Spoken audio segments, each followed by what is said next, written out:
of the land! The time has come to fight back for humanity's very existence!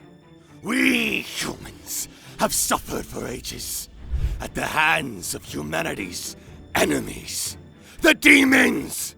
Almost the entire surface has fallen into the demons' hands. The land divided under the control of the 47 demon lords, and the one sitting above the lords, reigning as their absolute sovereign, is the great demon king. Due to the invasion and atrocities committed by the demon race, humanity teeters at the brink of extinction. Will we humans be swallowed whole by the demon king's army and accept our fate, spiraling into destruction? I say nay!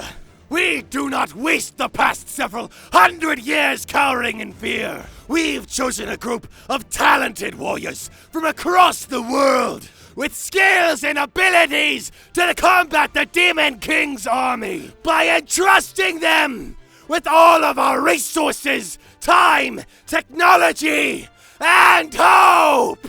We've raised the strongest superhuman legion in existence. They are the 47 heroes gathered today. You heroes are humanity's last hope. Hearing this, the 9th hero, named Bolst, gets annoyed by the king's long speech, but listens anyways. He reveals that from now on, each hero will lead their party and head towards the fortress of one of the 47 demon kings they were assigned to defeat. Bolst smirks and mentions it will be a race to see who finishes and takes down the demon king first. The 23rd hero, Vecatio, laughs and says he won't lose this battle. And the 41st hero, Alicia, complains that his region is too far, but he's still determined. The 3rd hero, Abyss, stands silently, and everyone knows how powerful he is. So some heroes jokingly beg for him to go easy on them because he has a genius squad. Hearing this, the 30th hero, Luan, tries to remind everyone not to underestimate the demon army, but he looks nervous and his voice shakes. Come on, Luan. Everybody already knows just how frightening the Demon King's army really is. They all lost something to them.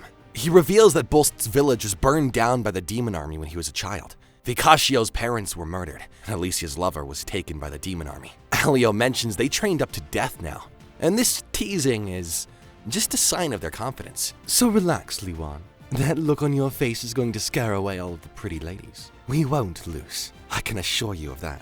Right, Hallow? He's really nervous. Hallow! Here's some water. Thank you. And here's a bucket if you need to vomit. Benny, want me to rub your back? Benny? No thanks. I'm fine. After listening to the king's speech, I felt the weight of everything that's resting on our shoulders. And, well, I'm sorry. Hearing this, Panay says Hallow hasn't changed since he first joined him as his support fairy at the training school. Then, he wishes that it would have been nice if he were the support fairy of a strong man like Bolst. Don't be like that, Panay.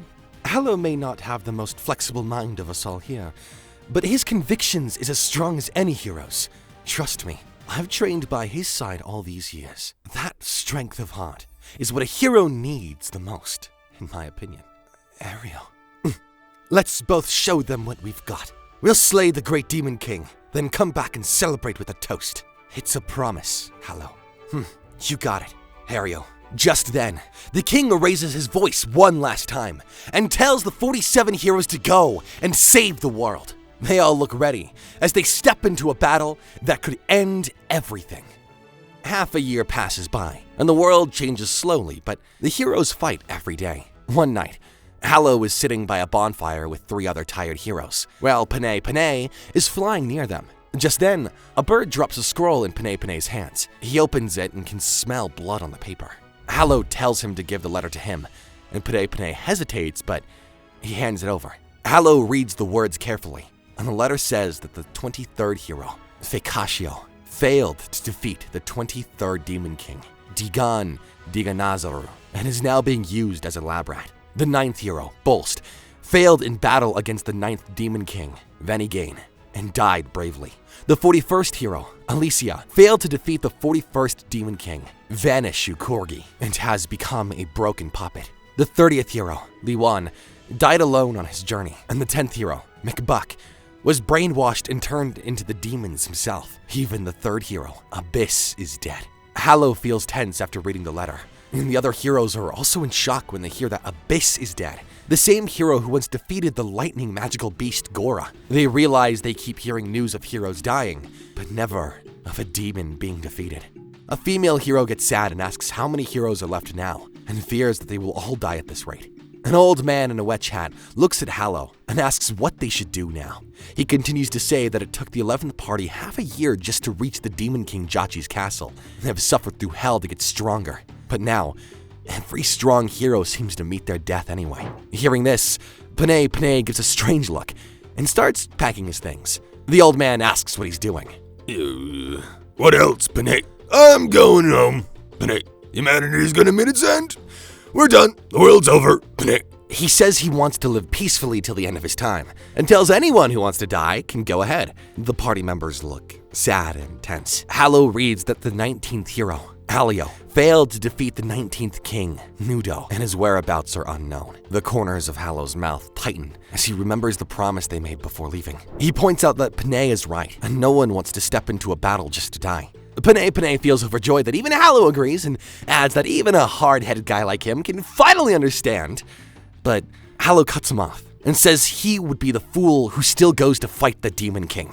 Hearing this, Panay stares in shock while Hallow thanks his party and declares that he will defeat the Demon King Jachi alone. Panay asks if he even heard what he just said and warns him he will die, but Hallow replies he knows the risks. But I still have to go because I'm a hero. The old man stares at Hallow's sword of courage, which is glowing brightly. This sword is made with humanity's long-lasting magic research and is given to every hero. It reacts to the hero's magic and willpower and becomes stronger. It acts as an anti-demon weapon. Its glow shows Hallow's heart and will are still unbroken. Panay gets annoyed and says Hallow can do whatever he wants, but not to cry when he loses hope. The 3 other party members decide to follow Hallow, and Panay asks why they won't run away too. The old man says they exist to support the hero, and Hallow is the true meaning of a hero, so that's enough for them to risk their lives. Hallow thanks them and promises that they will walk to their final battle together.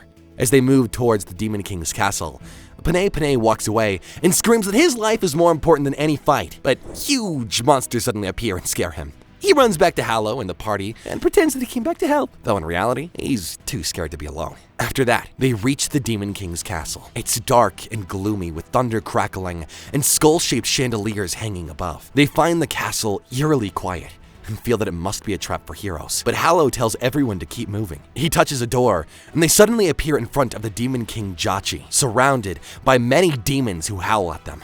Jachi is tired of waiting and tells them not to worry about other demons, as they are only there to watch. He introduces himself and asks Hallow to show his power. Hallow stays calm, but the old man gets furious at Jachi's words and releases a strong magical force. He hates how the demons look down on humans, so he casts the highest class supreme flame magic called Hell Flame. The huge flames reach Jachi's face, but he doesn't budge and casually blows air from his mouth and nullifies the attack. The old man is shocked, but Jachi mocks him and says the flame could be good enough to light a candle. Then Jachi flicks his finger, and the old man crashes into the wall, splitting in two. Hallow watches in horror as old man Ragus dies. The Demon King calls humans weak creatures, and states he's disappointed because this won't be much of a fight. Hallow looks back and sees Lyle and Mazrina have withered away, while Panay is standing frozen and wondering how they died so quickly. Jachi explains they died because of the dense magic around his body, and no human can stand near him for more than 10 seconds. Hearing this, Hallow screams with rage.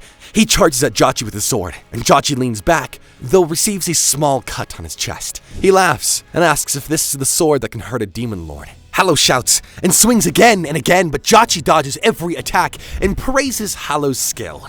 He responds that Hallow's every strike aims at vital spots and comments that he must have trained hard for this. Hallow jumps high to the air to slash Jachi's shoulder, but Jachi catches the blade with 2 fingers and says it's not even close enough. Hallow freezes at his comment, and at that moment, Jachi tosses him far away. Hallow crashes down and looks in shock, noting that his right arm is gone. Jachi is holding up the severed arm, and asks if this is what he wants. Hallow screams in pain as Jachi inspects the holy sword and wonders if this is what humans worked so hard to make. Meanwhile, Panay watches Hallow shivering with pain and feels helpless. Just then, Jachi throws the sword back at Hallow and dares him to pick it up and cut him. Hearing this, Hallow and Panay stare in disbelief while the demons around them grin at Jachi's cruel game. Jachi mentions that this isn't a trick. He just wants to see what Hallow will do when he is defenseless. You damn demons!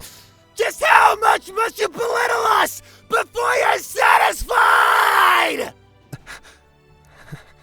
Natural enemies. There are creatures that specialize in hunting certain species. To their prey, they are the ultimate predators. And just as birds prey on insects and snakes prey on frogs, they prey on humans. To win against your natural enemy is absolutely impossible. Jachi towers over the trembling Hallow and mentions this is the limit of human trash and fires a beam with his finger that smashes Hallow through the castle wall. Hallow flies out while screaming in despair, while Jachi watches and comments that to think a weakling like Hallow could face one of the 47 demon kings is laughable. He warns Hallow not to even think about facing a great demon, even in his dreams. Hallow! Time shifts back 9 years, when young Hallow was sitting with his big brother Zabi, who is drawing a magic circle in the dirt. Zabi tells him that magic is deep, and the more he learns, the more mysterious it gets. He adds that summoning magic is interesting, and draws a summoning magic circle. Hallow watches an apple popping into the circle, and says it came from nowhere. But Zabi explains that it came from the apple tree just behind them when he summoned it. He explained that summoning is just teleporting, and adds that if they draw a magic circle and mess up a part of it, then the apple will come out weird. He shows up the messed up apple-like thing to Hallow, and points out that this is a failed summon, and reveals that the tree still has the same number of apples, which means this isn't really an apple. He wonders where exactly it came from, and asks Hallow, who replies that he doesn't get it. Back in the present, Hallow is lying on the ground, half conscious. He recalls Zabi's old words that he uses his body better than his head, and would become a good hero someday. Just then, Panay yells his name to see if he's alive. Hallow groans in pain and asks where they are. Panay reveals that they got washed away by the river from Jachi's castle, and he nearly died. Hallow sees bandages and asks if Panay treated him, but Panay says strangers found him on the riverside and took care of him. Just then, 3 shadows step closer, and Hallow's eyes widen when he sees Zabi and 2 others. It's been a while, Hallow. Haven't seen you since I was assigned to the mage forces. Saying this, Panay bursts into tears and hugs Zabi tightly. Zabi laughs and points out that Panay's crying face is the same as back in training school when they used to slack off. Hallow asks his brother why he's here, and Zabi mentions that it's part of his mage work, and introduces Freen and Wally, and tells him that they're on a journey different from heroes. Wally asks if Hallow is a hero, and Zabi nods, while Freen gets worried when he sees just how injured Hallow is. He says the demon army must be too strong if a hero is this broken and badly injured. Zabi, I'm sorry. It wasn't just me. Most, Ario, even Abyss. Everyone. We heroes can't afford to lose them. And yet... Don't blame yourself, Hallow. All of you fought brilliantly. It's because you were all able to draw the army's attention that we were able to make progress with the other plan behind the scenes. The other plan? What's that? Wally points at the sky, rumbling with thunder. What is that? It's about time. Just as I predicted. Zabi! What is that? What plan were you talking about? Hallow! Do you remember the apple summoning demonstration I showed you when we were kids? That apple-like non-apple I summoned didn't originate from our land. It was summoned from another world! Summoned from another world? While you heroes attacked the Demon Lord's castles, we, the mage forces, were also divided into teams and sent across the world. I'm part of the Northern Team 7. Freen and Wally are my only surviving subordinates. The mage forces were tasked to travel across the planet, and we finally completed a massive summoning circle. What? What are you trying to summon with that? Well, demons! They must have followed the smell of blood. just when things are getting interesting. He tells Hallow to stay down since he can't fight now, and says that the plan worked out, but Hallow doesn't understand. Just then, the mage squad starts firing fireballs to push back the demons, but a resilient demon lunges at Zabi. This is hopeless. Even Zabi's magic isn't enough. If we keep fighting, even if we keep strategizing, no matter what we do, we won't ever win against the demons! Who said we'd be doing the fighting, huh? No! Just leave me! Zabi, run! Savior! The demons attacking Zabi get shot down by strange bullets, and smoke rises from their bodies. Pani sniffs the air and points out that he's never smelled this before. Then, they see an army with guns and armor appearing through the smoke. They follow orders from Captain Kayla and open fire on the demons. The demons stand no chance and fall apart quickly. The soldiers are standing tall with their guns, and Hallow stares at them and wonders who they are. Pani notes that they crushed demons easily. We did it! We finally did it! We've summoned a whole other world to the space-time between worlds! They summoned a whole other world? Zabi explains that their world had no power to defeat the Demon King's army, so they called for help from another world, where humans evolved differently. Pani is amazed and fan pigs over the new humans' weapons and armor. Zabi laughs and mentions that now they don't have to fight anymore, while Hallow tries to process that and thinks whether these people will really save their world. After all the demons are finished, the soldiers remove their helmets and ask Zabi and the others if they live here. Zabi gets ready to introduce everyone, but the soldiers speak first and say mankind's evil pushed them to the edge of extinction, and now they beg to be saved. Hearing this, Zabi, Pani, and Hallow freeze with shock, while the soldiers plead for their help. The humans from the other world are standing in front of Zabi and the others, while asking for help. This shocks Zabi and Pani, because they can't believe the ones they summoned for help are now asking to be saved. They probably speak a different language. Yeah, Penny. Save us might mean it's nice to meet you to them, Penny. Then, Captain Kayla gets called by her comrade to help the wounded soldiers who arrive in an army van. She immediately grabs a first aid kit and treats her injured comrade who's in pain. She tells him not to worry and explains that an interdimensional gate connected their world to a parallel one, and the people from that parallel world will help them. Pani and Zabi sweat more as they process this cold, cold truth. What the heck is happening? The humans of our world are teetering on the edge of extinction because of the demon army's invasion. So, to eliminate the demons, the humans carried out a plan. We heroes set off with our parties to attack the Demon Lord's castles. Meanwhile, Zabi and the mage forces secretly traveled across the world to draw a massive summoning circle around the planet. The summoning circle called upon a whole different world, so we could ask their humans for help.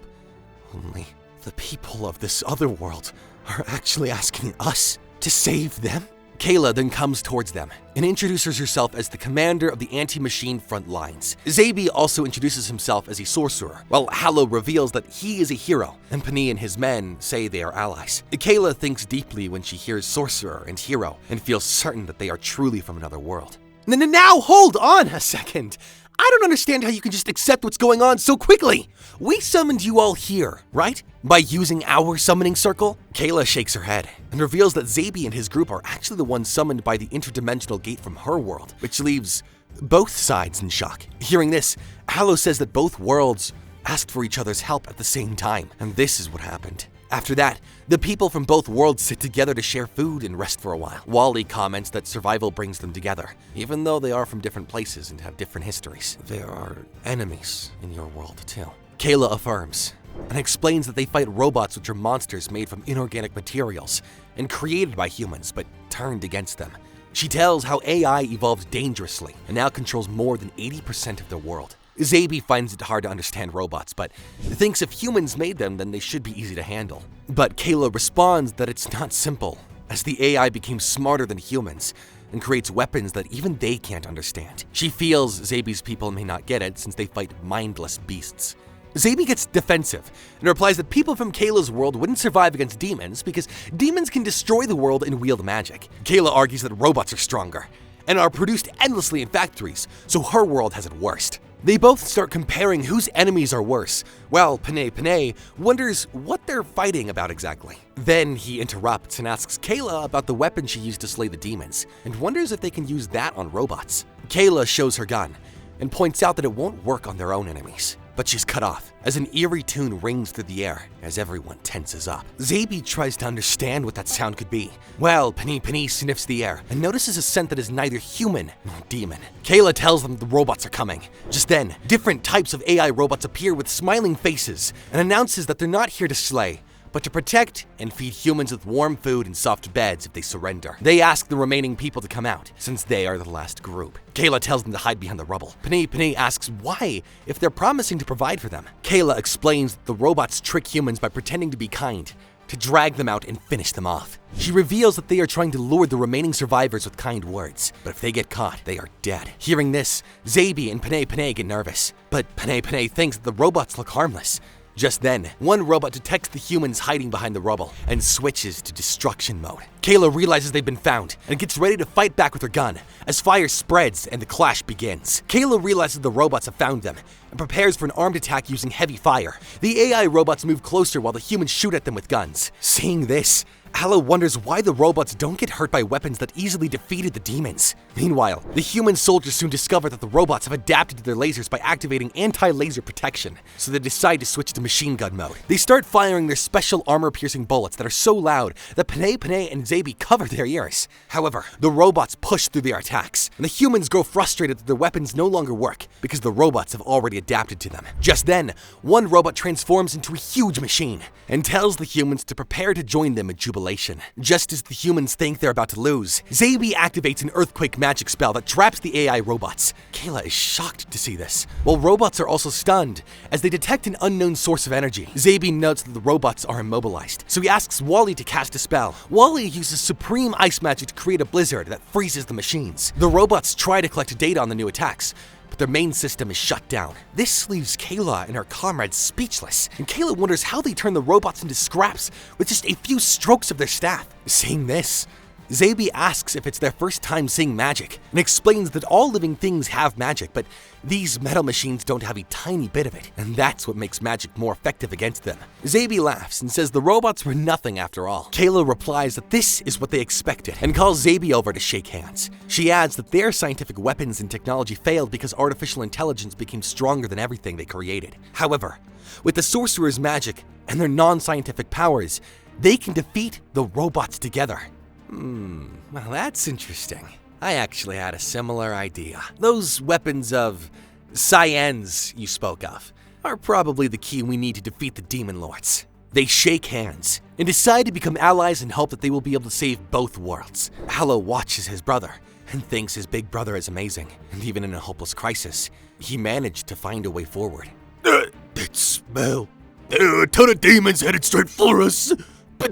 Zaby and Kayla sense this too, and they see demons of all kinds begin to arrive. Zaby is shocked to know that they're already back after their previous attack, and says they must retreat and reorganize. Hearing this, Kayla's comrade asks if they have a base camp, and Zaby replies that they have a fort, but it takes a long time to reach it. Freen offers to help by using flying magic, and states it will take 5 minutes to cast, but the travel time will be half a day, and Zaby agrees to let Freen handle it.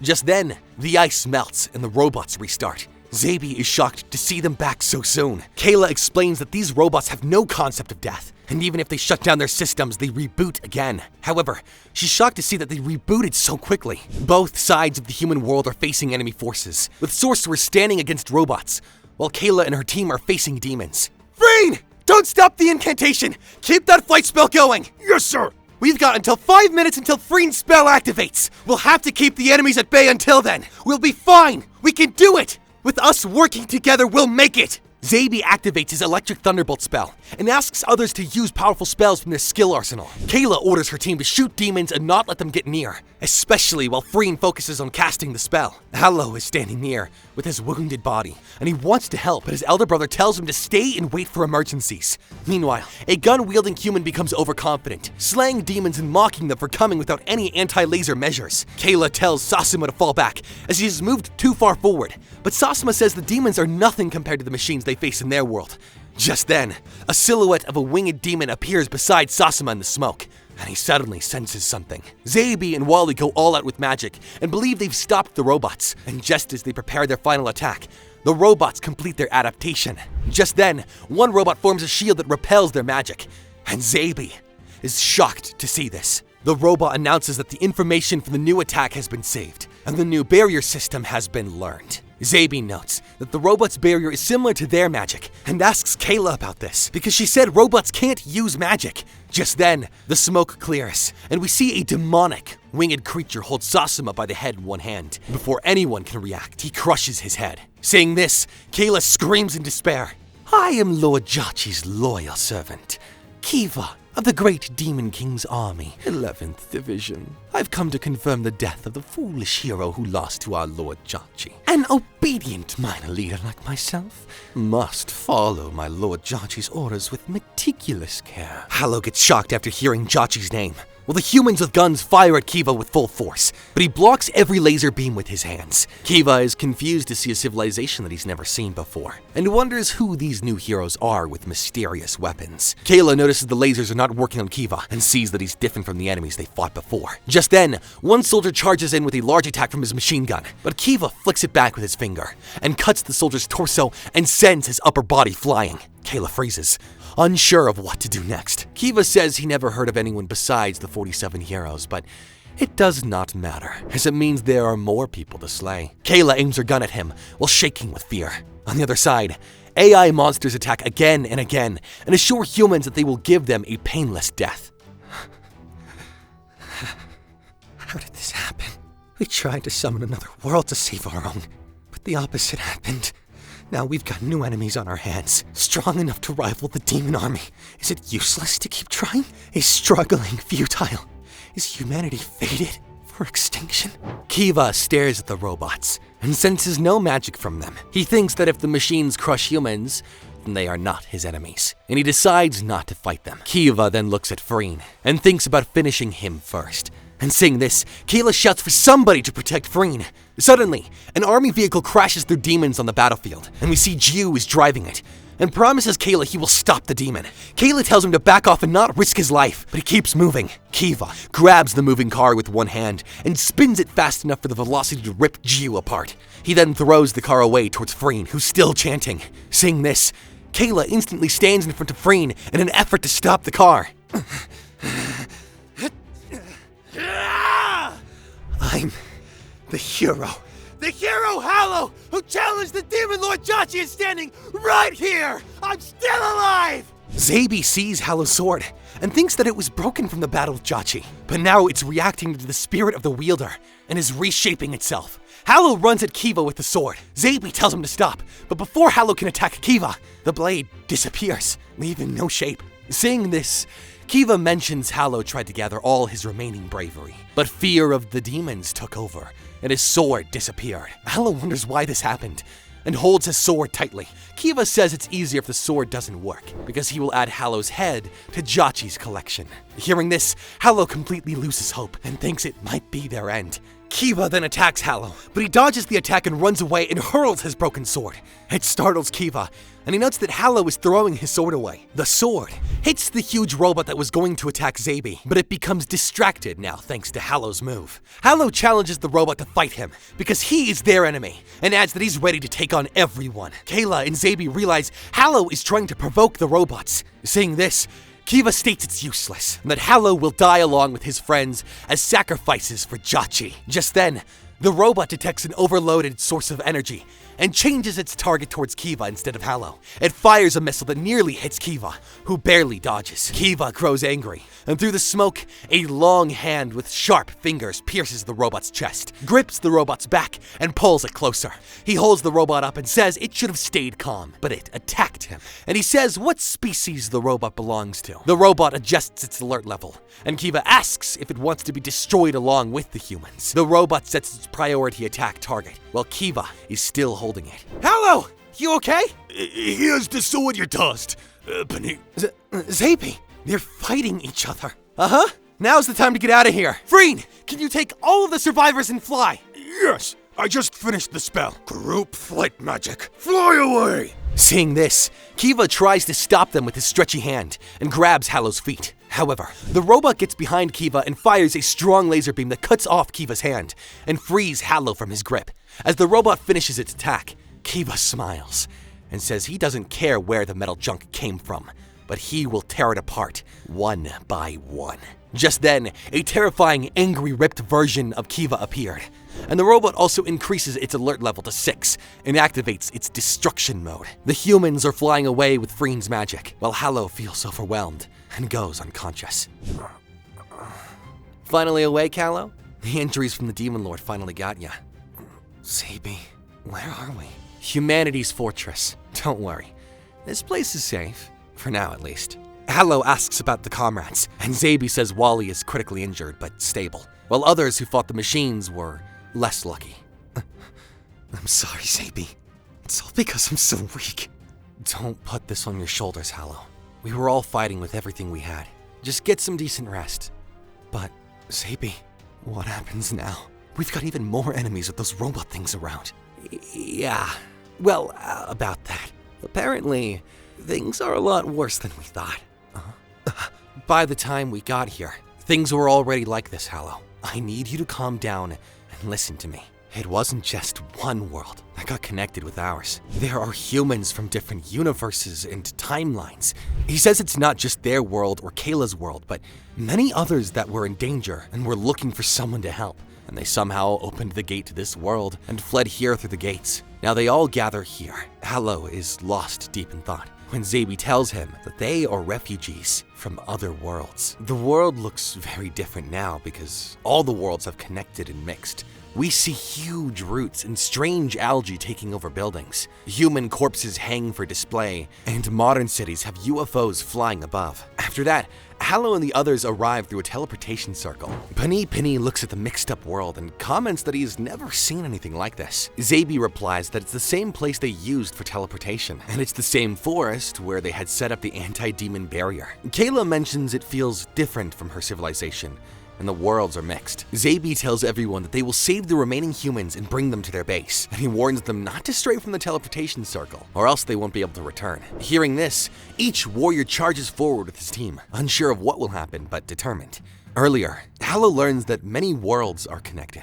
Yeah, looks like the summoning magic left behind some pretty strange effects. A bunch of other worlds ended up popping up across ours. What's worse, all of those worlds are just like ours and Kayla's. For some reason or another, humanity was pushed to the brink of extinction. They escaped from their worlds and came to ours. They're all refugees from other worlds. Just then, Kayla arrives and tells Zaby that the forces are ready to go. Zaby thanks Kayla and says they will use magic circles across the world to rescue refugees and bring them to their base, and adds that only wizards can use this teleportation magic. And now is the time. Penny wants to stay back with Hallow to take care of the people, but Hallow tells his brother he wants to join the mission. No one knows what dangers lurk outside these walls. It'd be reckless to step out now after you received such severe injuries fighting the Demon Lord. What's more, Hallow, fighting isn't everything. We've also got to organize all the resources that came from these other worlds and treat the wounded. There's a lot you can still do here at the base. Zaby, I'm a hero. I've trained for the sole purpose of bringing down the Demon Lords. That's everything to me. I can't help anyone by staying behind. So, Zaby, I'm asking you, please. Fine. Penny, you're coming too. Damn you! Why is this happening, Penny? You're the hero's support fairy, aren't you? You're gonna keep an eye on Hallow so he doesn't do anything stupid. You alright with that, Kayla? She agrees, and says she has already seen Hallow's significant power in battle, so it's alright. In the present, the warriors are running from strange mole monsters with sharp claws. Penny is terrified, and Zaby wonders if these creatures come from another world. Suddenly, the mole monsters sniff the air and quickly dig back underground, and Kayla wonders why the monsters just fled. Just then, a huge roar echoes, and they see a giant kaiju monster looking like a walking mountain. Penny is scared and says the mission is complete, so they should head back. But Hallow spots a figure behind a building and points out it might be a survivor. Zaby replies that they should go and check, and they all run toward the figure. As they reach there, they note that the figure is a little too big. Just then, the figure turns, and they see that it's a humanoid monster that's eating human limbs. They stare at it in shock. Well, the monster says there are now 6 new pieces of meat. He calls them a big hall. They open fire, but the lasers do no damage to the monster's body, so Kayla tells them to use grenades. Just then, Hallow's eyes fall on a mother and her daughter and son, and shouts that they are the true survivors this time. The monster finds Hallow interesting, and throws a punch at him, but he blocks it with his one arm. He tells Zaby to rescue the survivors and run while he fights the monster. The monster's shocked that he's still alive. Hallow uses noisy fog magic to cover the monster's entire body. The monster moans and is enveloped in the fog. After that, they escape. Sacrificing yourself doesn't always make you brave. Do it again and I'll spank your ass 100 times. Sorry. We're all going home alive. Got it? Zaby tells the survivors that they're here to rescue them and will take them to safety. Meanwhile, the monster blows away the noisy fog and searches for Hallow's team. Zaby is shocked that the monster blew away the magic with his breath, and he suggests that the group look for a narrow alley to slow the monster. They start running while carrying the survivors with them, and the giant is chasing them. Seeing this, the Titan laughs and says they are playing tag with him. Zaby tells everyone to run hard until they reach the wide street to get to the teleportation circle, and asks Kayla if he can leave the kids with her. She replies that she has her power suit to help them, so she'll be fine. While running, they reach a dead end covered with large roots and plants. Zaby is shocked because the place is so different than when they arrived. Panay gets terrified as the monster closes in. Kayla tells them to leave it to her and shoots a rope across the gap and bridges the two ends. They all glide across the rope to reach the other side. After they reach the other side, Zaby says Kayla saved their lives, and she replies that they're now near the magic circle. Panay looks back at the monster nervously and sees other monsters on the valley side and states that a beast like that can't jump very far. Suddenly, the monster leaps high and lands directly behind them and says the chase is over. However, Zaby tells everyone to keep running and not stop. Suddenly, the ground shakes and mole beasts attack the giant. The monster screams in pain. Hearing this, Zaby reveals that this is happening because they entered the mole creature's habitat. The monster is fighting the mole beasts as they try to tear it apart and attack different parts of its body. An enormous mole, the same size as the Titan, digs upward from below and meets the monster head-on. Hallow is frozen in shock, but Zaby urges him to keep running to the magic circle. They run away from the battle and reach the teleportation circle safely. Zaby says it was too risky to save just 3 people and suggests they go back and rest. Just then, the little kid carried by Kayla points and reveals he saw people being chased by monsters. Zaby and Panay say that must be a joke since they just arrived at the magic circle. But Hallow rushes in immediately towards the spot and tells Panay that they are here to rescue people, not rest. Kayla and Zaby also follow, and Zaby tells Oli and Patro to stay behind and protect the rescued. Yeah, right. Man, we're totally ready to jump in and save them too. Right, Panay? Definitely, Panay. But Hallow, once we're back, I'm gonna give you a spanking you'll never forget. Get your ass ready for 1,000 wallops. Yeah, Panay. Did you hear that, Panay? That location wasn't the only place they found themselves in, though, as they fought back against carnivorous plants, stealthily hid from humans who had been taken over by mutations, and taken cover from alien bombardments in a sci-fi adjacent city. Back at the base, everyone teleports back. They all look exhausted and drained. The people at the base ask Zaby if everyone's okay, and admire that they were able to save so many people. Zaby tells them to treat the refugees' wounds, and give them food and shelter. Kayla reveals that things outside are beyond imagination, and nowhere is safe for humans anymore. Zaby replies that he misses the days when he only fought demons. Just then, someone tells Zaby there's a big problem at the base, and he asks what it is. They get into a room and see the king lying sick on a bed with healers trying to cure him. Zaby is shocked to see this, and the man tells that other people are also sick and kept in quarantine. The man mentions that the priests say they have never seen such a sickness before, and Zaby fears these diseases came from other worlds and can destroy them all. Kayla's team says there are enemies everywhere, and maybe they really are destined to be wiped out. Hearing this, Hallow thinks that wherever they go, they will face enemies from other worlds who are just as strong as demons, and they are barely surviving and not strong enough to win. We need more information.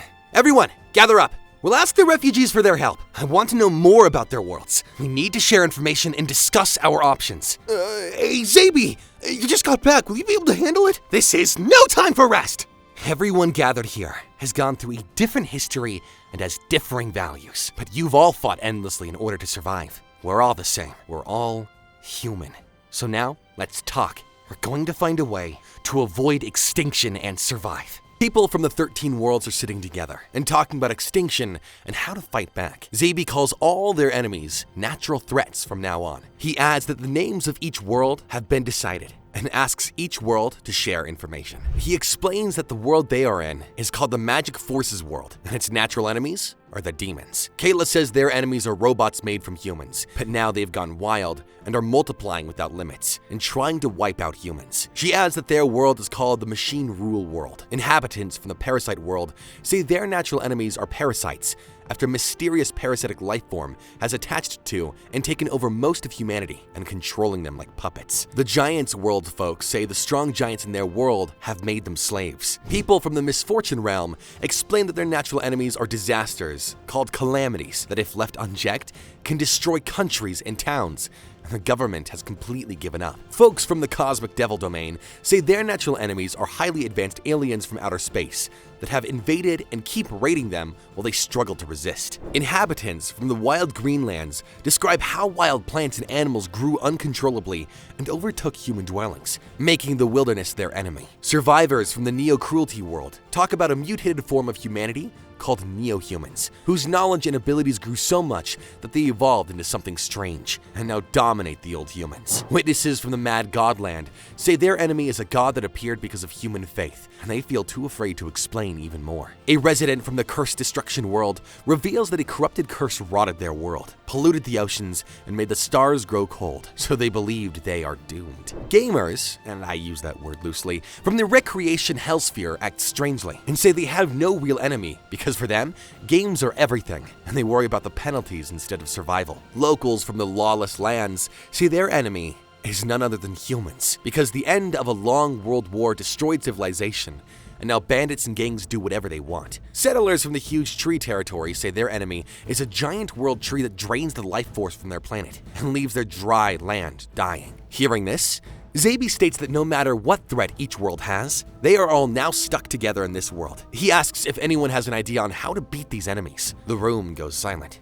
Silence. Of course, I can't blame them. Everyone's already busy dealing with their own problems, but now it's 13 times worse. Is there nothing we can do?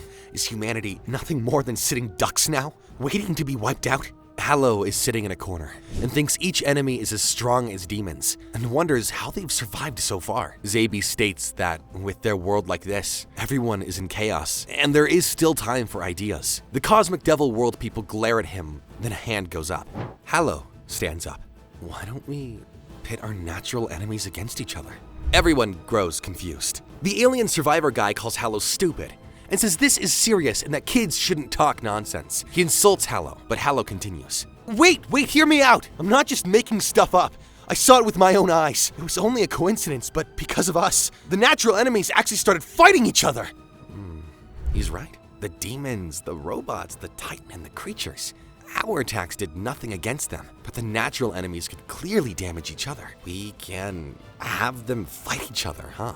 Hearing all this, the dude from the Cosmic Devil world replies that trying to control the movements of natural enemies is foolish, because after decades of fighting, they have no success against aliens, and people do not take the aliens' power seriously. The big guy interrupts him and says he has no idea what it's like to face a horde of giants, and shouldn't speak so lightly. A man from the Misfortune world replies that controlling calamities is impossible because they are natural disasters, not ordinary enemies, and thinking humans can control them is useless. The other worlders talk about how dangerous their enemies are and argue with each other loudly. Hallow tries to calm everyone down and calls for Zabi to help.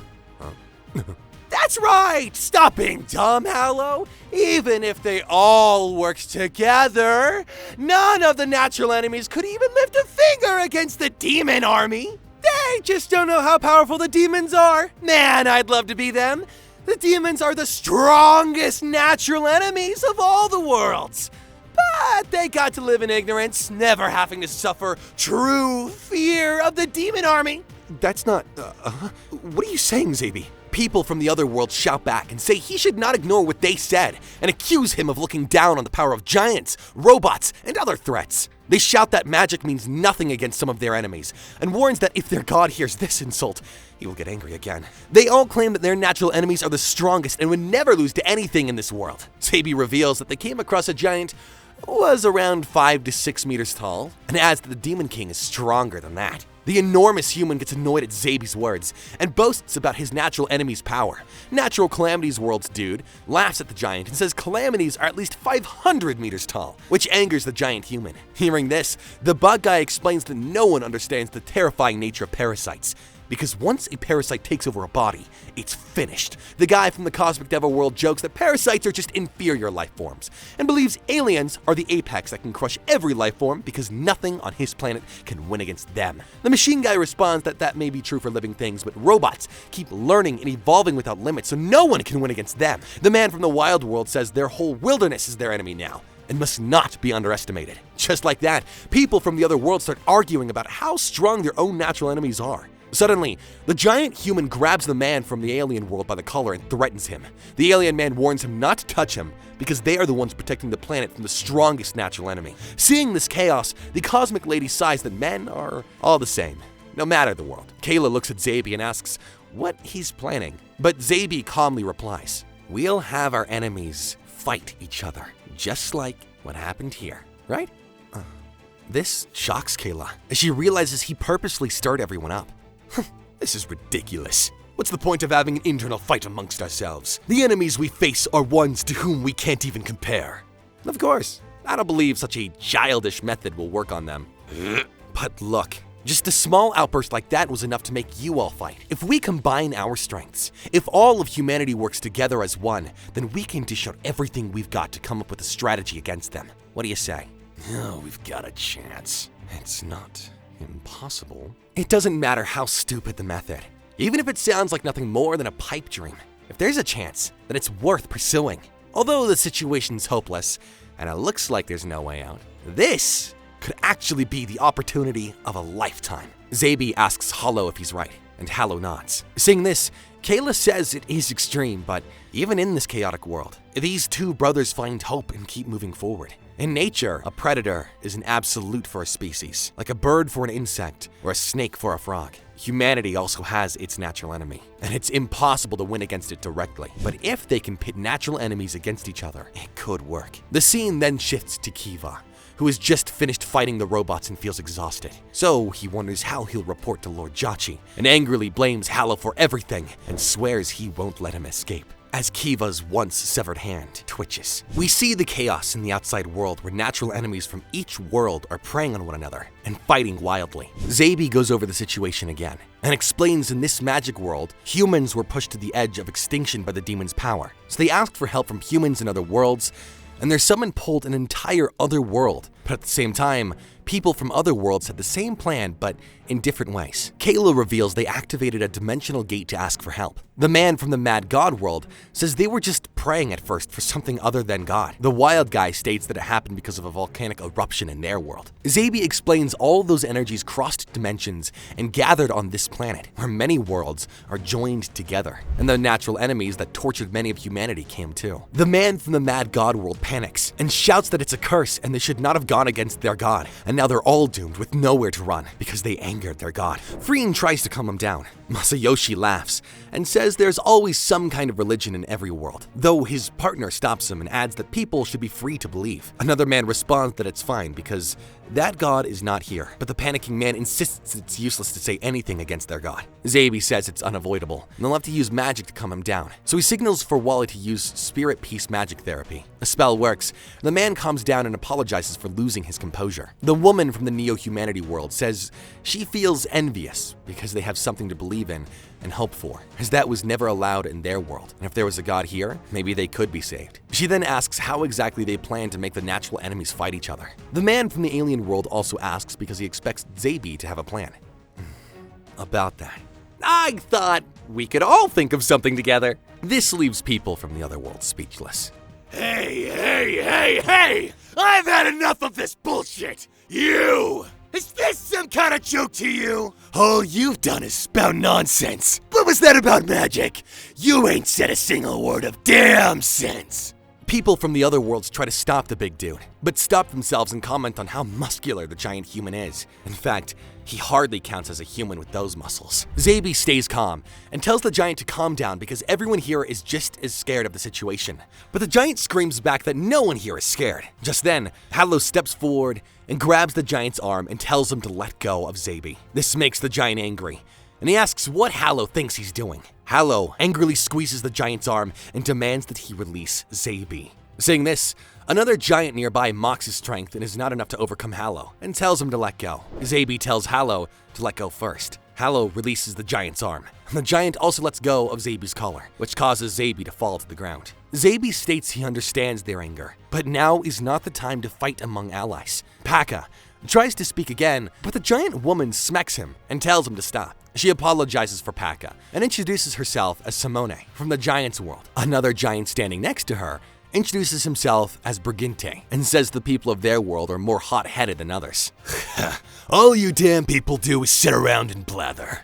You want our enemies to fight each other. I never stoop so low, it's downright pathetic. You can say that because you haven't seen the demons yet. You're one to talk. You have no idea what it's like fighting those Titan monsters. Briginte interrupts and adds that Paka's words are not really true, which makes him angrier. Zaby calls Paka's stance inferior and says he knows how he feels, and Pani adds that such situations always lead to overwhelming defeat. Paka looks annoyed and prepares to speak again, but someone enters the room. It's Gyuda from the Magic Forces world, Wizards Corps. He asks Zaby if he's busy, and Zaby welcomes Gyuda. Gyuda tells him that the results deviated a bit from what they had originally planned, and mentions that some people were attacked by giant plants, so they brought them here. Zaby asks Gyuda to lend his wisdom because they're about to have a strategy meeting. At that moment, Major General Glasp from the machine world enters and asks if this is the strategy meeting and if they have found some possibility for humans to survive. Kayla is shocked to see Glasp and salutes him with her comrades. Glasp asks if Kayla is from the same world as him, and Kayla replies that she is the Anti-Machine Front 31st Platoon Commander,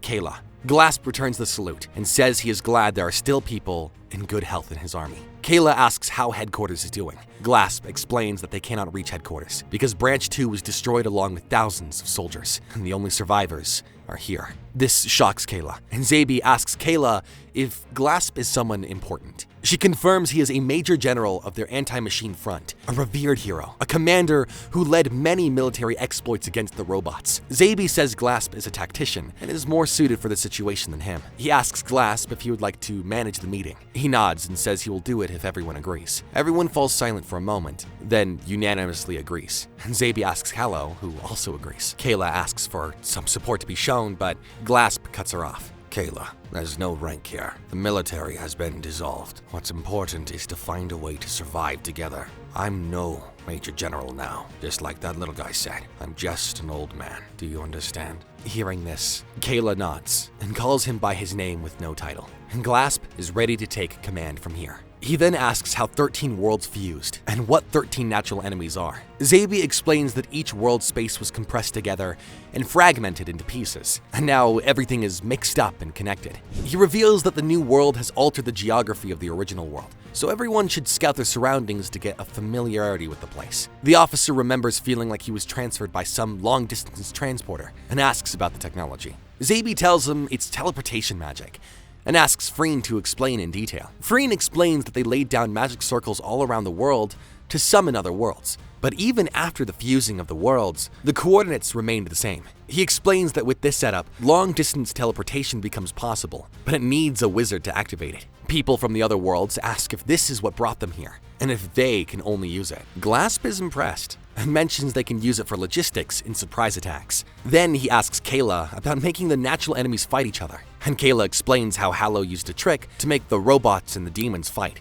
and says it might work again if they plan it well. The giant man replies that it only happened by chance, but he gets hit in the head by the giant woman. Hallow agrees it was a coincidence, and explains that they never defeated the demon army, but when the robots fought the demons, they matched each other's power, and it was amazing. Kayla agrees that she saw with her own eyes that the robot's armor, which didn't take any damage from special armor-piercing rounds, was easily destroyed at the hands of demons. The giant man says this trick will not work on giants, and once again gets hit by the giant woman. Glasp nods and said that there was a big difference in power. They can use spies and make enemies fight each other, but the actions of strong enemies will always require sacrifices. A man raises his hand, and Glasp tells him to introduce himself. So the man introduces himself as Masayoshi, the commander of the shut-ins and the unemployed. Another man named Takuya scolds Masayoshi for being weird, but Masayoshi replies that this is a place to share opinions. Glasp asks for his opinion, and Masayoshi says directly that maybe they should just stay hidden and not poke the hornet's nest, because attacking the natural enemies might backfire and draw danger to them. Zabi asks if he means they should just hide without doing anything, and Masayoshi nods. Zabi thinks they did that before, but still got chased off by the demons, and that fighting is necessary because they are heroes. Takuya hits Masayoshi and calls him an idiot who lowers morale, but Glasp says Masayoshi has a valid point. Hallow and Paka get annoyed, but Glasp explains that survival comes first, and that gathering and sharing information is critical, so moving recklessly now would be foolish. He says they should watch carefully, just like Masayoshi suggested. Zabi agrees, but adds that just watching is not enough, and they should also prepare actions like when they fused the worlds. Glasp agrees, and mentions he saw many injured and discouraged people here, but it's important to stay hopeful like Zabi, instead of drowning in despair. The man from the Cosmic Devil World grumbles that observing first is a safe compromise. But, what are we gonna do now, Penny? First, why don't we get to know each other? We can take our time to talk and learn about the people gathered here today. Now, what exactly are you? I'm Penny. I see. It's a pleasure, Penny. No, Penny! It's not Penny! It's Penny! Penny?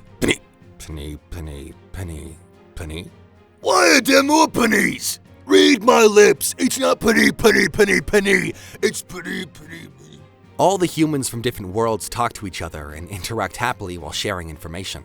Kayla asks Zabi if he really thinks the plan to make the natural enemies fight each other will work, and Zabi replies that he believes it will go well.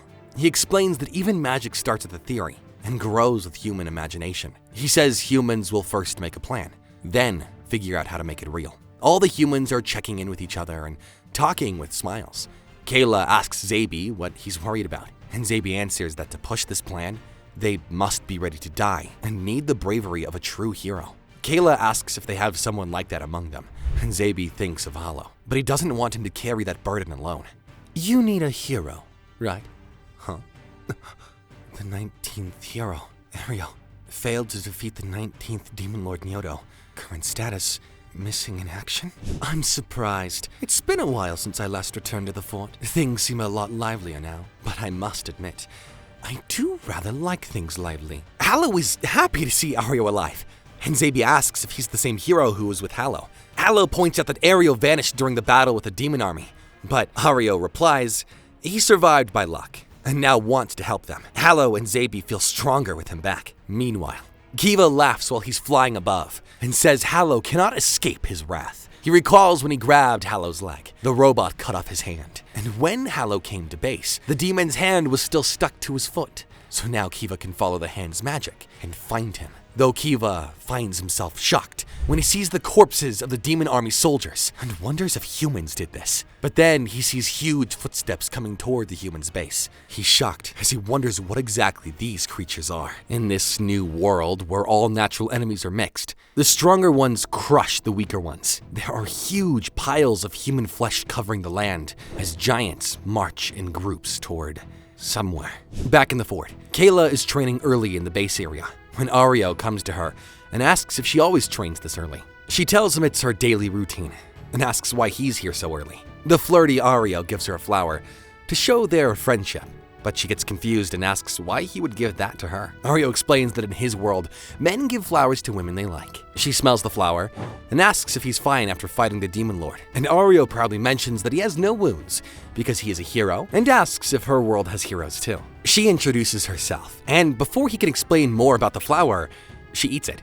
Ario isn't shocked, but she says flowers have minerals and nutrients, which keep her healthy. So she thought that was why he gave it to her. He awkwardly answers that it's just fine.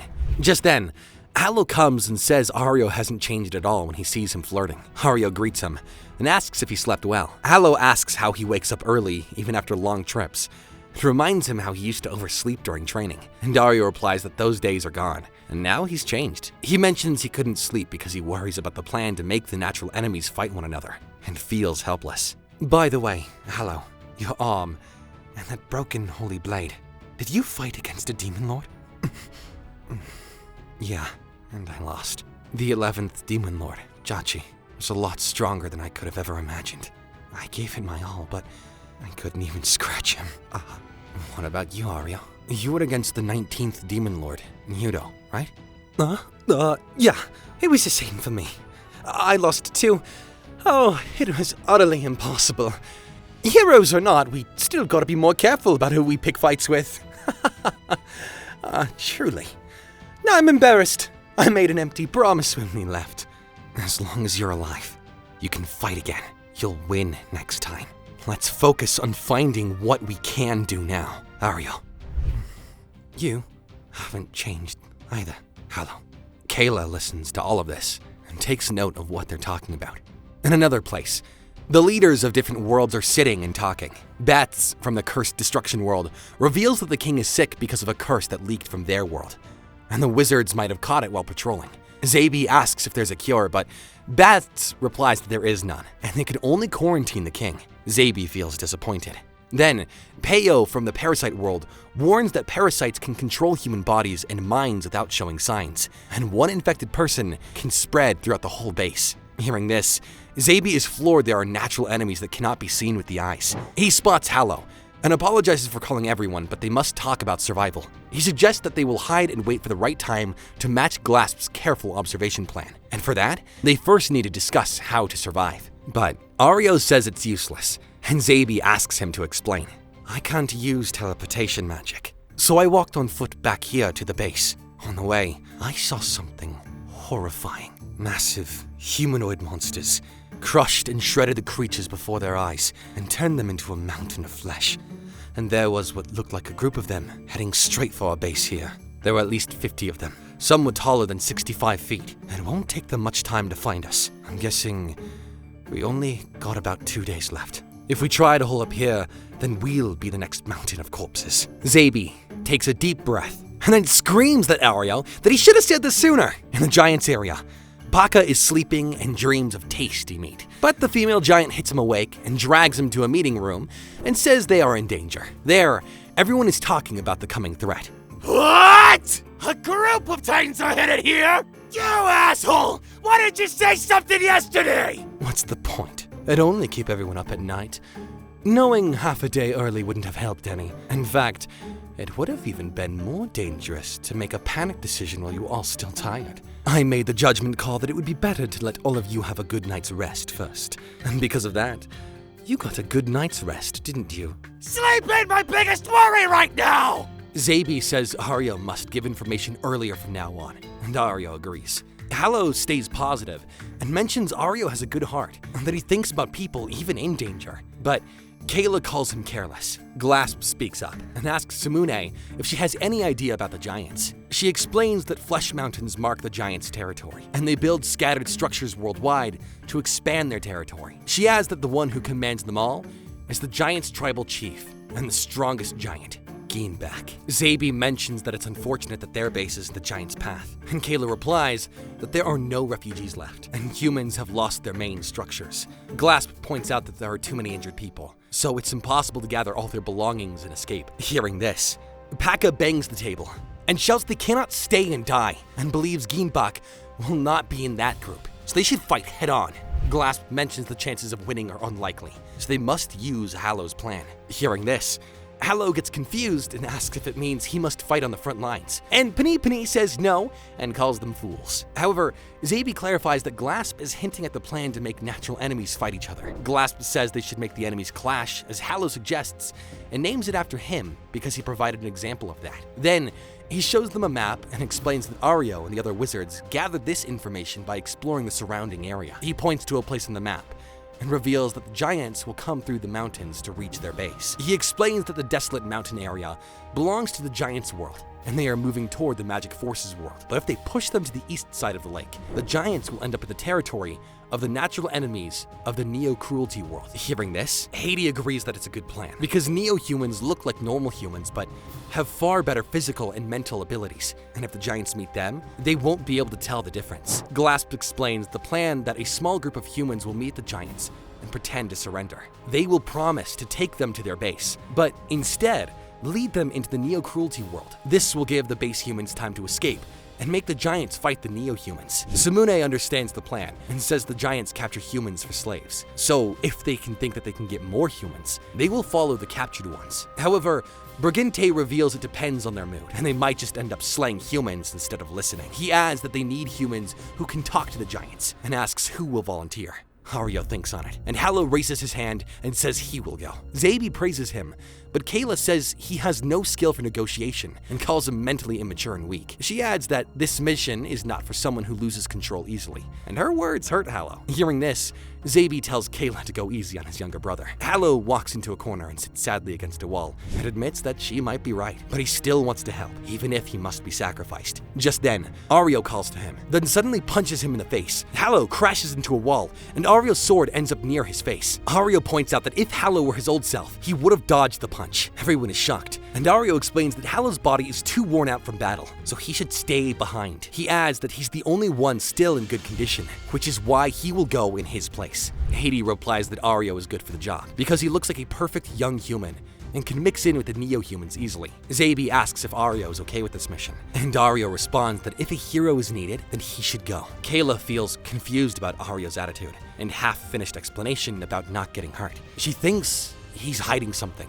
and wonders why he has no injuries, even after fighting the Demon King, just like Hallow. Hallow tries to say something, but Ario tells him not to worry and to leave it to him. Far away, in Demon King Jachi's castle, Kiva reports about robots who rival the Demon Army's soldiers and turn their comrades to flesh. He says there is a sudden appearance of strange buildings in their world, and the outside world is in chaos. We see a demon holding a magic ball, while Kiva sends his report through it like a video call. Kiva then asks for more troops, and Jachi tells him to do as he pleases. After the call, Jachi says he will go himself, but another demon warns him not to go because of what Kiva told him about the dangers of the outside world. Jachi shoots a laser to scare him, and states that he has a different definition of fear. As he sees it, it's just a little change in weather. After that, Jachi flies out of his castle and looks at the new world.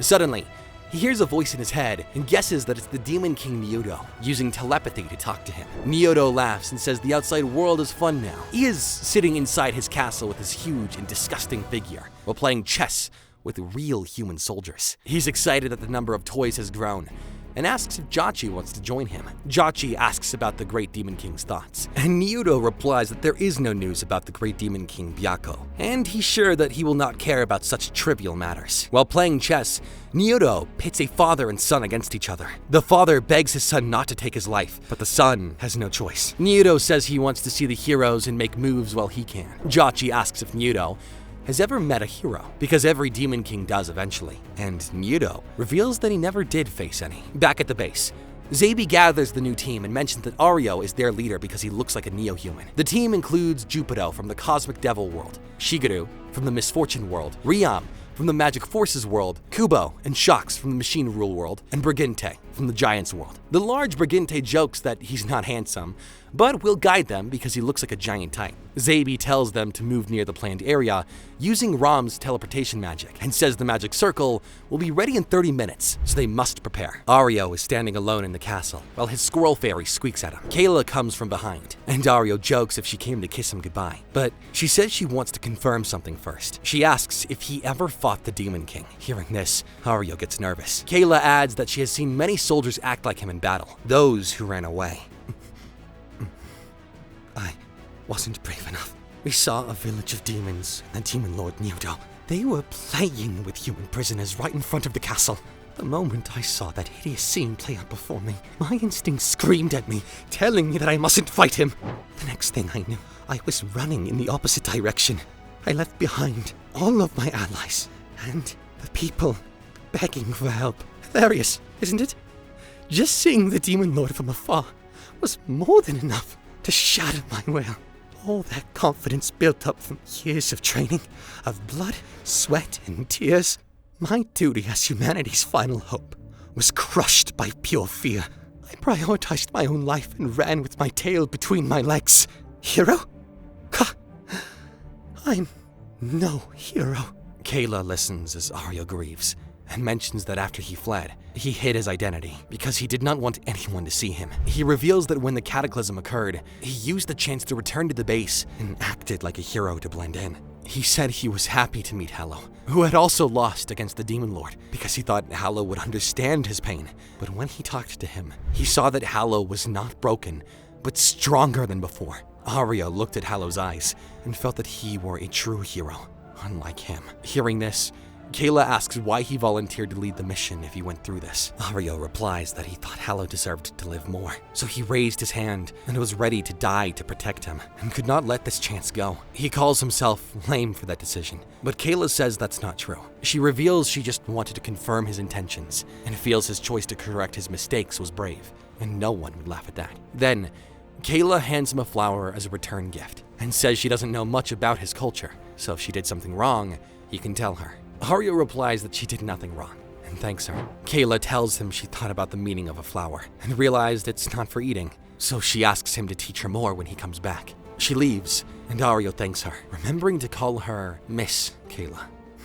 In honor of this flower, I swear to fulfill my duty with everything I have. Please, trust me, and wait for me.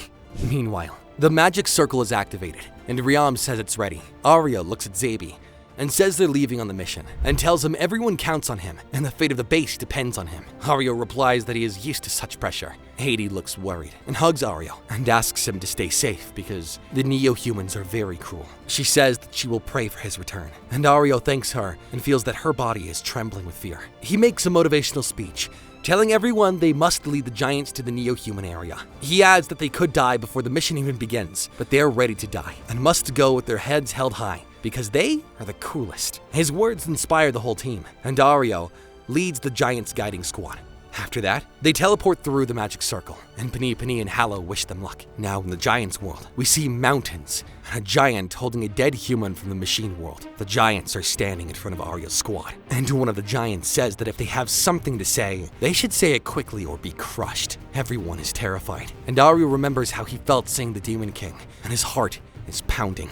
However, he touches the flower and remembers his promise to Kayla. He's determined. He decides not to run away this time. Just then, the Giants ask the dead human body to talk and mock the humans. The dead human is Kubo from the machine world. Seeing this, Ario thinks that he should stay calm and not make the Giants angry, and act like they are surrendering. He thinks that they will lead them towards the Neo-human world, while saying that it's their base. He decides to stay calm and focus on the mission. Then he shouts that they have no plans to fight. They surrender, and he will guide the Giants to their base. He asks the Giants to spare their lives, but the Giants laugh and call him an idiot. Seeing this, Ario looks at Ram and thinks about her spirit peace magic therapy that could calm the violent Giants. Shigeru from the Misfortune world speaks and explains that at their base, there is excess food and resources, and they have advanced knowledge of magic, technology, and medical treatment. He says the humans can get these privileges and rare items if they reach the base. He adds that slaying them will not benefit anyone and will hinder their future growth and advancement. The Giants stare at him. Well, he thinks that negotiation is his specialty because he was a business strategist trusted by big companies, and he has the advantage in this kind of dialogue. Shigeru states that all they want is to live, and they're scared and weak in this new world, so they want to become slaves and work for the Giants. He says they want to coexist, but one giant crushes shocks from the machine world and chews on his body while asking Shigeru to continue. Shigeru gets terrified seeing his teammate get eaten, while Ario begs the Giants to stop and says they are not enemies. But the Giant replies that humans are always food and toys for them. One Giant punches Riam, but Briginte saves her and tells her to hurry and use the magic spell to calm them. Ario agrees, and Ram reveals that she has been using the spirit peace magic therapy from the start. She reveals that this magic should be effective enough to calm down even large animals, but maybe the calm nature of the Giants is too violent. The Giants ask if they are doing something to them, and Shigeru thinks that they will all die. So out of desperation, he tries again and says humans have value and they can make their lives easier if they use them wisely. He tells himself not to give up and begs the Giant to make the logical choice. Just then, a Giant raises a weapon and Ario screams at him to stop, but the Giant crushes Shigeru and ends his life. Only 4 humans are left, and they are scared. Jupiter from the Cosmic Devil world decides to fight the Giants and activates his cosmic ring. He switches to battle form and flies in the air. He locks onto the Giants and fires a cosmic laser beam that comes from the outer space satellites. The attacks bother the Giants, and Jupiter feels confident and says he will show the power gap between their worlds. But a Giant jumps high and reaches Jupiter's level, then finishes him off like a human crushing a mosquito. Ram, Brigante, and Ario are shocked to see this. Ario thinks that they should fight, or wait for a chance to negotiate, but feels the mission will fail. So maybe they should injure the giants to leave an impact before dying. Briginte walks towards the giants and mentions the fact that they have kept the 3 of them alive means they must find them interesting. And if they let them have some fun, then they might survive. Ario asks what he means, and Briginte tells them to stay calm and leave the rest to Ario. The giants recognize Briginte and see him holding a bag of pills made from the giant's heart, crushed into a powder and medicine. He explains the pill gives temporary power, but destroys the body, and it is the last hope for humans from the giant world. He eats the pill, and transformed into a muscled, stronger version of himself, with smoke steaming from his body. He challenges the giants to play with him, and the giants laugh and pounce. But Briginte punches one giant and sends him flying. Ario and Ram are stunned, and even the giant's mouth are open, wide with shock. Briginte screams out his special move and launches an uppercut, then keeps fighting multiple giants alone and makes them suffer. He keeps fighting as long as his body has power, but one giant grabs him with its fist, crushes him, and throws him down. They all charge at him and break his limbs while laughing and throwing him around like a toy. Ario and Ram stare at them with shock, while the giants crush his body under their feet and say that was fun. Then, one giant asks Ario where their base is, and if they have more little ones to play with. Hearing this, Ram trembles with fear and hides behind Ario, but he tells her to face forward so they can keep the mission going. Ario leads them towards the Neo-Humanity base, and the giants start marching behind him. Soon, they meet a mantis-like monster, and a giant asks Ario if they've reached the place. Ario tells them to be patient because they're almost there. He follows the map Glasp made and leads them to the Neo-Humanity area. When they reach it, the giant asks if this is their base, and Ario says yes. The giants look around and get excited, thinking about annihilating, stealing, and destroying. A giant behind Ram and Ario raises his weapon and says they're now useless. But Ario tells Ram to use Featherboot. She uses the spell and turns their shoes into gliding magic boots so they can move away faster. The giants chase them as they run. Ram uses her ornamental magic to change their clothes into outfits like the Neo-Humans, and they escape the giants and reach the Neo-Human area. They are now in the Neo-Cruelty world, where people are wearing futuristic clothes. They blend in with the Neo-Humans, and the giants can't find them. Ram feels happy because Hades' information helped them copy the Neo-Humans well. Ario warns her to stay alert because they're moving among natural enemies who look human but are radically dangerous. They walk through the area, and one Neo-Human notices them, but they feel confident about their disguise and feel there are no emotions in this world. The giants get annoyed and start attacking buildings, but the Neo-Humans stare at them without emotion. Saying this, Ario says quietly that they should hurry up and destroy each other. A fight breaks out between the giants and the Neo-Humans, as the humans manage to bring 2 natural enemies together. The giants roar and step forward to slay and crush anything that comes in their way. Seeing this, Ario thinks how bad it would be if they attacked their real base. The Neo-Humans keep staring without care as their place gets destroyed, and Ario wonders if they're real humans or just stuck in this fight. He worries that they might have just involved the innocent in their fight, and it would be bad if they got hurt due to their own mistake. Just then, one giant mentions how this is boring and attacks a kid eating a lollipop. Ram screams at him to watch out, but the kid doesn't move. The giant punches him and is shocked to see the kid standing on his weapon unharmed, then pulls out the lollipop stick and slashes the giant's arm with it. Ario and Ram are shocked by their power.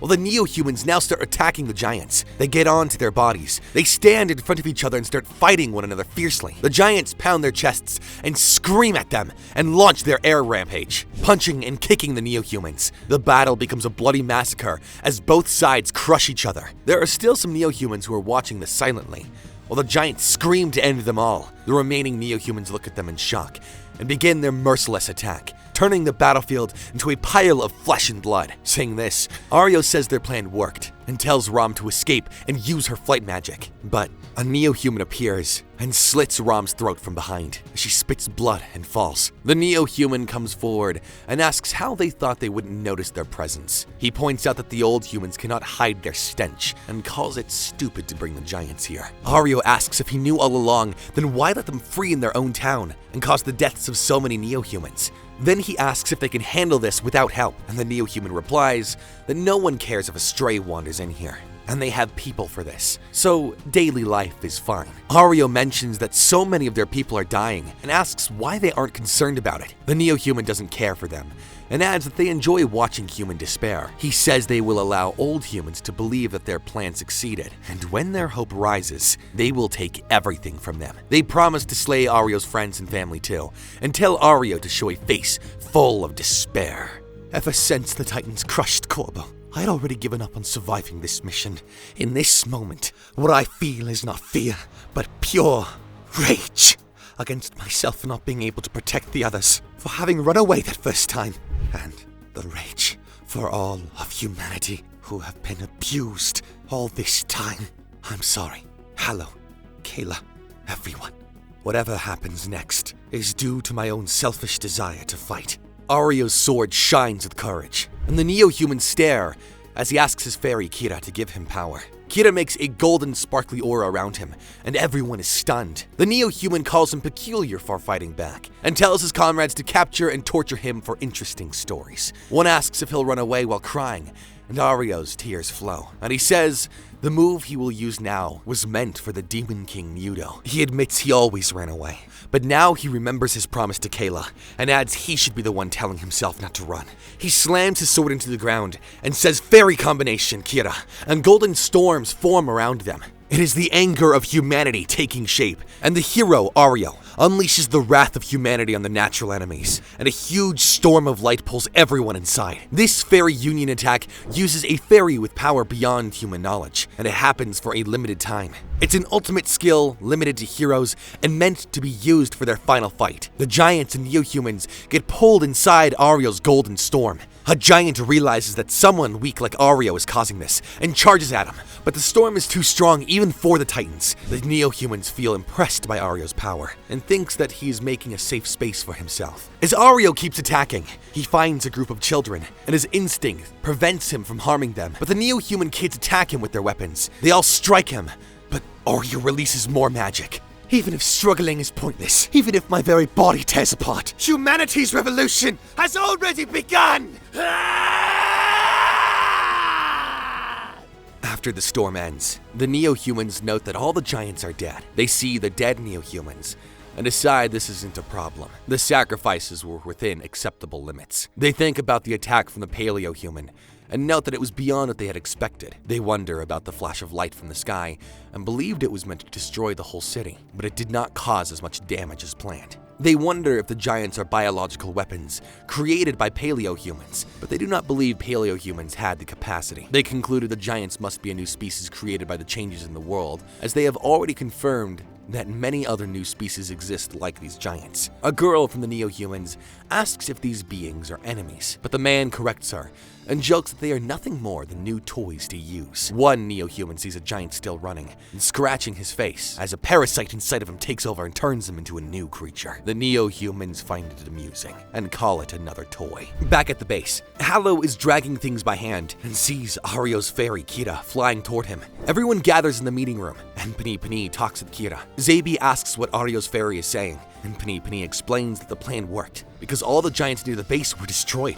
Everyone starts yelling happily as they won and feels shocked that the absurd plan had worked, so humanity can keep going forward. Glasp comments that they're safe for now. Hallow asks what happened to Ario and the others, and Pani tells him that the team died fighting the giants, and only Ram and Ario guided the giants to the Neo-Human area, where Ram died. The cosmic guy says it's sad that even a fighter like Jupiter died, and the giant humans know Briginte was ready to sacrifice himself. Pani reveals that Ario is alive, but a prisoner in the old human confinement area, and he told them not to rescue him. Hallow clenches his fists and leaves, but Kayla tries to stop him. Zabi says Hallow might be reckless, but he will not go against his friend's wishes, so they should let him be. Pani looks sad for Hallow. Hallow is sitting alone, thinking about Ario, and hears kids talking about being safe in the base while they play football. Hallow watches and thinks this happiness is what Ario and his team had protected.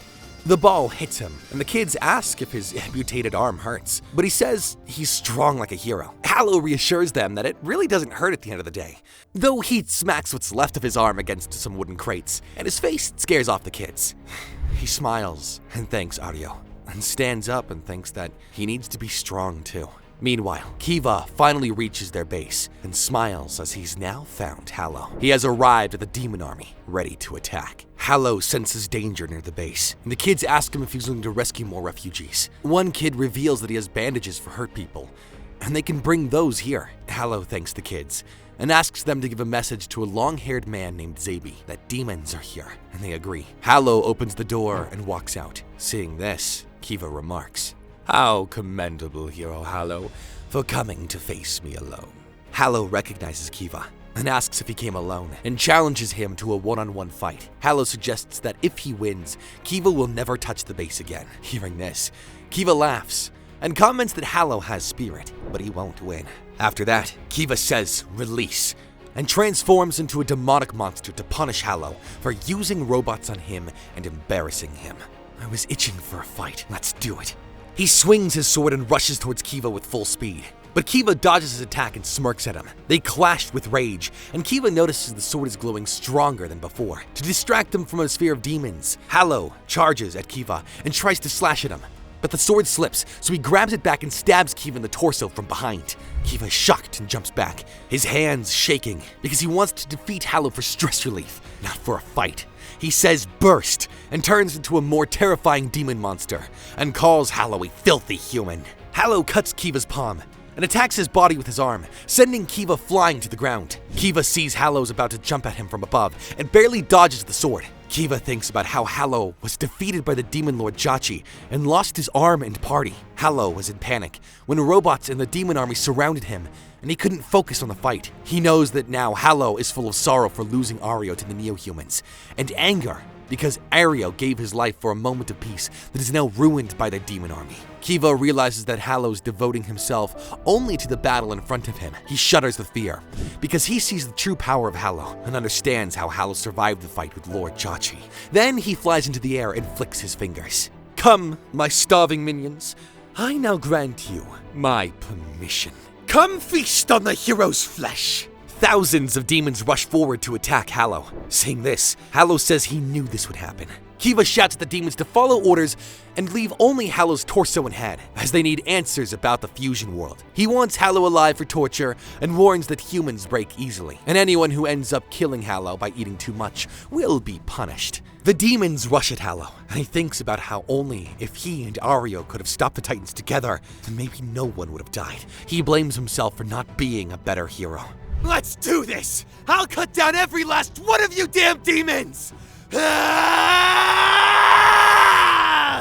Just then, tear gas grenades fall onto the demons, and chaos spreads. Kayla is standing there with her gun, and asks if Hallow is alright. Suddenly, a voice calls out a high-level Inferno barrier magic, and a barrier appears to stop the demons. It's created by Gyuda and the other wizards to keep the demons away from the base. Just then, Paka arrives full of rage and kicks a demon in the face, then starts beating them all up. Paka headbutts a huge pig demon and crushes its head. Paka, from the giant world, shows his power as he fights fiercely. But jumping headfirst into the tear gas led to other consequences. Hallow asks what he's doing here, and Paka headbutts him too.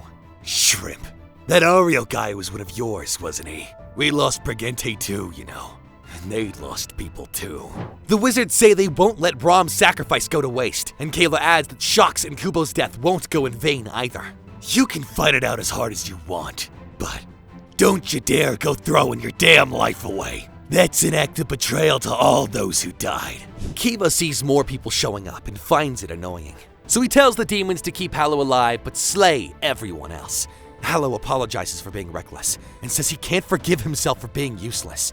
But Paka mentions he feels the same. Suddenly, the demons attack them, and both of them smash the demons away with their attacks. Kiva realizes humans have powerful fighters, and screams that this is humanity's limit. The battle from above looks intense, and inside the meeting room, people are waiting for the results. The kids are also standing there, knowing they did their part. Zabi tells them that he sent Kayla's squad and Gyudo's wizard team to help out Hallow, and he trusts their power and judgment. Simone reveals that Paka heard about the enemies and ran to fight. Zabi mentions they have sent the best fighters from different worlds to face this threat. Back on the battlefield, Hallow is fighting the middle, while Paka beats demons behind him.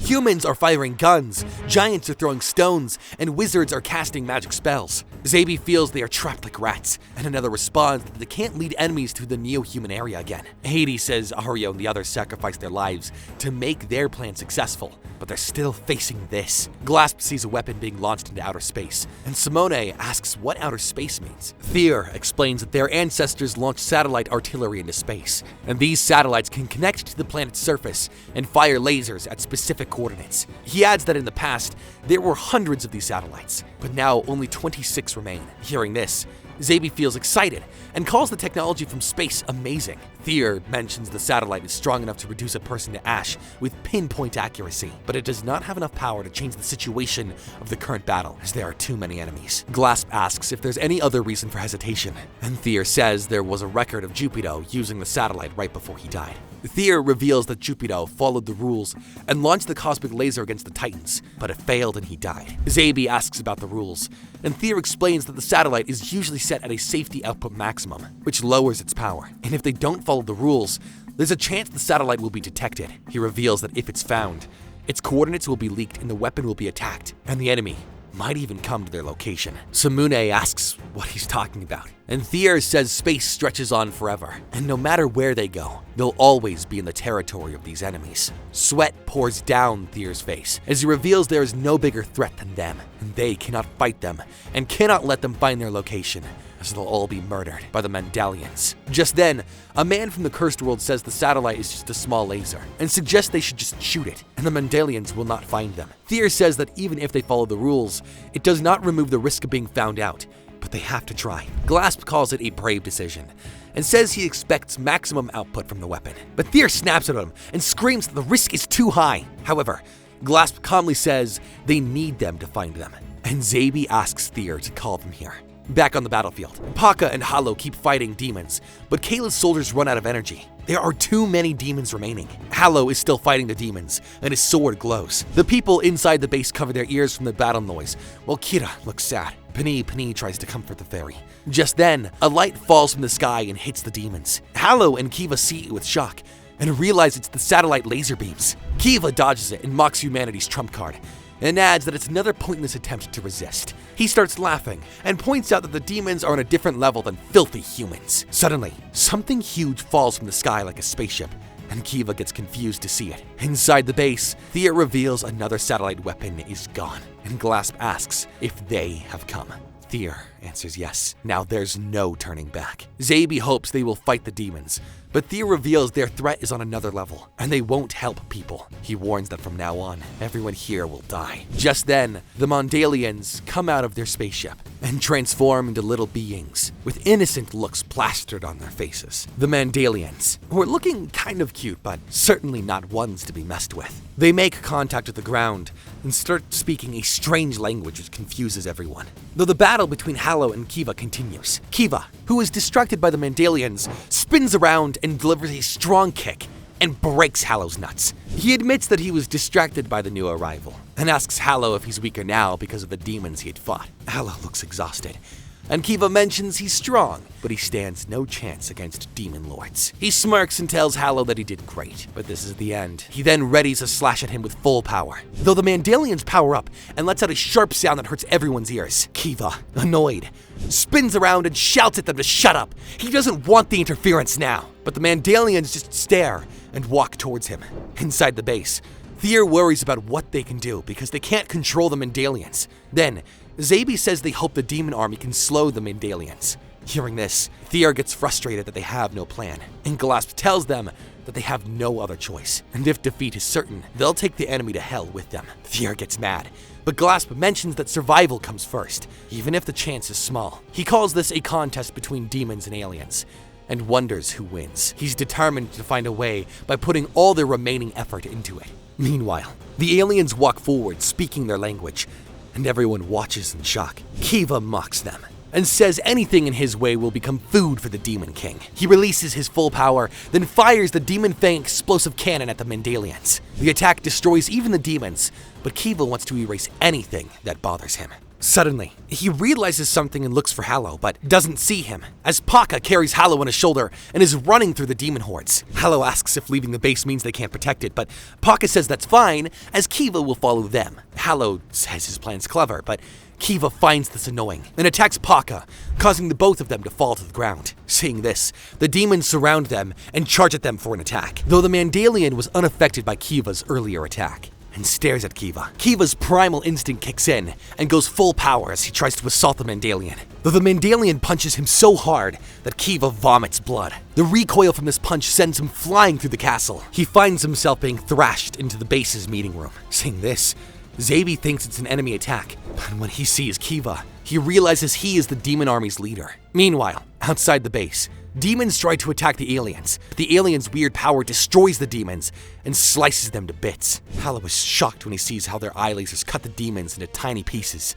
The aliens keep walking, and any demon near them gets shredded into meat chunks instantly. Seeing this, Thier says this is why the Mandalians are unbeatable, and calls them the apex predator of all worlds. He adds that their technology is more advanced than humans, and that Earth's former defense Interstellar was destroyed by one Mandalian. He calls them monsters beyond reason, and blames them for inviting them outside the fort. Hallow feels the same fear he felt while facing the Demon King Jachi, while the alien hovers and tests its frequency to check if the people can now hear it. He points out that it's similar to Earth humans, then states that it has questions and will spare people who answer. Hearing this, the dumb-brained demons attack the aliens once more, but get slashed instantly, and the alien calls them ugly trash. They mention that they are now here to know what's happening on Earth and ask the demons where they came from. Back inside, Thier warns the Mandalians see both humans and demons as trash and will wipe them out. Kiva's then beaten form coughs blood, and Zabi takes note of his breathing. You're wrong. It's still too early to give up just yet.